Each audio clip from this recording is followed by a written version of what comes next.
नमस्कार। प्रस्तुत है आज का चिंतन। शास्त्रों में सत्संग की असाधारण महिमा गाई गई है तथा उससे प्राप्त होने वाले अनेक प्रकार के लाभों की चर्चा की गई है।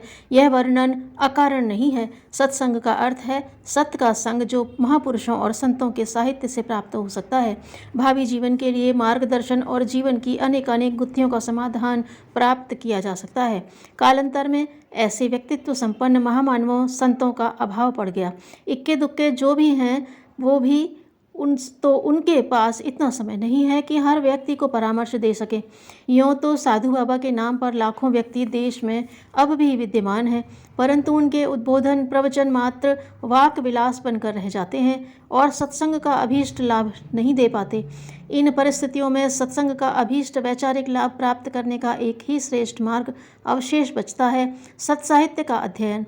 महापुरुषों की वाणी, चाहे वे भूतकाल के हों अथवा वर्तमान के, पुस्तकों में सजीव विचारणा के रूप में कैद रहती है, जिसका लाभ जब चाहे उठाया जा सकता है। मनुष्य के बनने एवं बिगड़ने में विचारों की असामान्य भूमिका होती है। हर व्यक्ति में इतनी मौलिक सूझबूझ नहीं होती कि संसार के अवांछनीय प्रवाह में दृढ़ रह सके। सद्विचारों के अभाव में पतन का मार्ग सरल और आकर्षक लगता है, जबकि श्रेष्ठ विचार ऐसे अवसरों पर मनुष्य की रक्षा करते तथा दीपक की लौ की भांति मार्गदर्शन करते हैं। विचारों की महिमा का प्रतिपादन सभी महापुरुषों ने किया है। भगवान बुद्ध ने अपने शिष्यों को उपदेश देते हुए बताया, भिक्षुओं, वर्तमान में हम जो कुछ हैं अपने विचारों के कारण हैं, और भविष्य में जो कुछ भी बनेंगे वह भी अपने विचारों के कारण। शेक्सपियर ने लिखा है, कोई वस्तु अच्छी या बुरी नहीं है, अच्छाई या बुराई का आधार हमारे विचार ही है। ईसा मसीह का कथन है, मनुष्य के जैसे विचार होते हैं वैसा ही वह बन जाता है। प्रसिद्ध रोमन दार्शनिक मार्क्स ऑरेलियन ने लिखा है, हमारा जीवन जो कुछ भी है हमारे अपने विचारों का प्रतिफल है। स्वामी विवेकानंद ने कहा, स्वर्ग और नरक कहीं अन्यत्र नहीं, अन्यत्र नहीं, इनका निवास हमारे विचारों में है। स्वामी रामतीर्थ के अनुसार मनुष्य के जैसे विचार होते हैं वैसा ही उसका जीवन बनता है। मैक्सले ने एक स्थान पर लिखा है, संसार की समस्त बुराइयां इस तथ्य से पैदा होती हैं कि मनुष्य एकांत चिंतन मनन का स्वयं को अवसर नहीं देता। भारतीय संस्कृति की सबसे बड़ी विशेषता है ज्ञान के प्रति जिज्ञासा और बुद्धिनिष्ठा। अंधश्रद्धा और अंधमान्यता के लिए इसमें कोई गुंजाइश नहीं। भारतीय संस्कृति के आदि आविष्कारताओं ने प्रारंभ से ही किसी एक तथ्य को महत्व न देकर बुद्धि को ही धर्म संस्कृति का निर्णायक बनाया। बौद्धिक आधारशिला पर ज्ञान का सर्वांगीण विकास और उसका शोध यहाँ की प्रमुख विशेषता रही। भारतीय संस्कृति की सभ्यता का मूल आधार वेद है। वेद का अर्थ है ज्ञान और बुद्धि की साधना का परिणाम। ज्ञान बुद्धि की देन है, अस्तु हमारी समस्त जीवन पद्धति का संचालन बुद्धि द्वारा होता आया है। कौटिल्य ने कहा है, जिस मनुष्य की बुद्धि का विकास नहीं होता अथवा जो बुद्धिद्रोही और अविवेकी होता है वह मनुष्यता से गिर जाता है। पुस्तक का आविष्कार मनुष्य की सर्वोत्तम सफलता है। अन्य किसी वस्तु में ऐसा स्थायित्व नहीं जो चिरकाल तक मानवता को लाभान्वित कर सके। बड़े बड़े भवन धराशायी हो जाते हैं, राष्ट्र नष्ट हो जाते हैं, किंतु साहित्य के संसार में बड़े बड़े ग्रंथ जीवित रहते हैं। वे बार बार प्रकाशित होते हैं, वैसे ही नवीन बने रहते हैं। आर्ष ग्रंथ में उल्लेख मिलता है, संसार विश्व वृक्षस्य द्वे फले ह्यमृतोपमे काव्यामृत रसास्वादः संलापः सज्जनैः सह। संसार है तो विश्व वृक्ष, परंतु उसके दो फल अमृतोपम हैं। एक है काव्यों का रसास्वादन और दूसरा सज्जनों के साथ वार्तालाप। सज्जनों का सत्संग प्राप्त होना संदिग्ध है। इन परिस्थितियों में व्यक्तित्व विकास और सर्वांगीण निर्माण का एक ही मार्ग दिखाई देता है, वह है सत्य साहित्य का अध्ययन। एक महापुरुष के अनुसार रात्रि 12 बजे आप टॉल्स्टॉय से मिलना चाहें तो तुरंत अलमारी खोलकर उनकी पुस्तक निकाल लें। तुलसी से मिलना हो तो रामायण उठा लीजिए। भगवान कृष्ण का दर्शन करना हो, उनकी दिव्यवाणी का आनंद लेना हो तो गीता उठा लीजिए।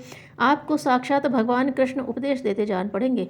महात्मा ईसा, हजरत मोहम्मद, बुद्ध, महावीर, कन्फ्यूशियस, सुकरात, स्वीट मॉडर्न, रविंद्रनाथ टैगोर आदि किसी भी संत, महात्मा, विचारक अथवा लेखक से आप कभी भी मिल सकते हैं। किसी भी किसी भी प्रश्न को लेकर मिल सकते हैं। महापुरुषों का सत्संग विचारों द्वारा ही होता है। शरीर से भले ही उनसे न मिल पाएँ तो भी उनकी प्रेरणा पुस्तकों द्वारा प्राप्त की जा सकती है और विचार विमर्श भी किया जा सकता है। विचारों के माध्यम से सहस्त्रों वर्ष पूर्व के महापुरुषों का भी सानिध्य प्राप्त किया जा सकता है। डॉक्टर राधाकृष्णन ने कहा है, जो कुछ मनुष्य अपने अवकाश के समय करता है वही उसके जीवन की महत्वपूर्ण उपलब्धि है। कला, साहित्य, वैज्ञानिक अन्वेषण, औद्योगिक आविष्कार इत्यादि सब मनुष्य के एकांत चिंतन और कृत्य के ही परिणाम हैं। संसार सागर के भीषण झंझावातों में, उतार चढ़ावों में पुस्तकें ही प्रकाश स्तंभ की तरह सहायक होती हैं। प्रगतिशील जीवन का मार्गदर्शक और प्रेरणा स्रोत साहित्य ही है। स्वाध्याय से ही श्रेष्ठ विचारणाओं और उत्कृष्ट भावनाओं की जागृति होती है। इस प्रकार आत्मिक उत्थान का एक माध्यम सत्य साहित्य का अध्ययन भी है। अच्छे विचारों का उदय, ईश्वर की भावनात्मक उपासना, श्रेष्ठ पुस्तकों का पढ़ना और पढ़ाना किसी भी धर्मानुष्ठान से कम महत्व का नहीं है। वृक्ष लगाना, बाग लगाना, सदाव्रत या अन्य कोई ऐसा ही धर्म कृत्य संपन्न लोग स्वर्ग और मुक्ति की कामना करते हैं। ब्रह्मभोज, तीर्थ यात्रा आदि के माध्यम से लोग पुण्यार्जन की कामना करते हैं। इसी प्रकार पुस्तकालयों की स्थापना सबसे अधिक पुण्य फलदायी कर्म है। सत्य साहित्य के अध्ययन से विचार ऊर्ध्वगामी बनते और भावनाओं में उत्कृष्टता का समावेश होता है। विचार सेवा सबसे अच्छी सेवा है। ज्ञान दान सबसे बड़ा दान है। अतः समाज सेवा तथा लोक सेवा के इच्छुकों को पुण्य तथा परमार्थ की दृष्टि से पुस्तकालयों की स्थापना में सहयोग देना हर प्रकार से औचित्यपूर्ण है। अब प्रश्न यह उठता है कि पुस्तकालय में साहित्य कैसा रखा जाए। कुछ पुस्तकें मनोरंजन के नाम पर अंतः प्रवृत्तियों को अधोगामी बनाने में ही सहायक सिद्ध होती हैं और कुछ व्यक्तित्व को ऊंचा उठाने में। व्यक्तित्व के उन्नयन और पतन दोनों का कारण विचार ही होते हैं। अतः पुस्तकों का चयन करते समय यह ध्यान रखना आवश्यक है कि वह मनुष्य चरित्र को ऊंचा उठाने और नैतिक गुणों का अभिवर्धन करने में सहायक हो। जो साहित्य व्यक्ति और समाज में गति और शक्ति न पैदा कर सके, विचारणाओं और भावनाओं को उत्कर्ष की दिशा न दे सके, वह साहित्य साहित्य नहीं मात्र प्रवंचना ही होगी। उत्तम साहित्य वह है जो मानवीय अंतःकरण में सद्भावों को, मस्तिष्क संस्थान में सद्विचारों को जगा सके और मनुष्य को सत्कर्मों की ओर प्रेरित कर सके। मिल्टन का कथन है, अच्छी पुस्तकें महान आत्माओं का जीवन रस हैं। प्रसिद्ध विद्वान सिसरो का कथन सर्वथा उपयुक्त है, ग्रंथ रहित घर आत्मा रहित देह के समान है। ज्ञान का अभाव एक तरह की मृत्यु है। ज्ञान रहित मनुष्य जीवन की लाश विवशतावश धोता रहता है। सद्गुण तो वह जादू है जिसकी प्रशंसा शत्रु को भी करनी पड़ती है। धन्यवाद।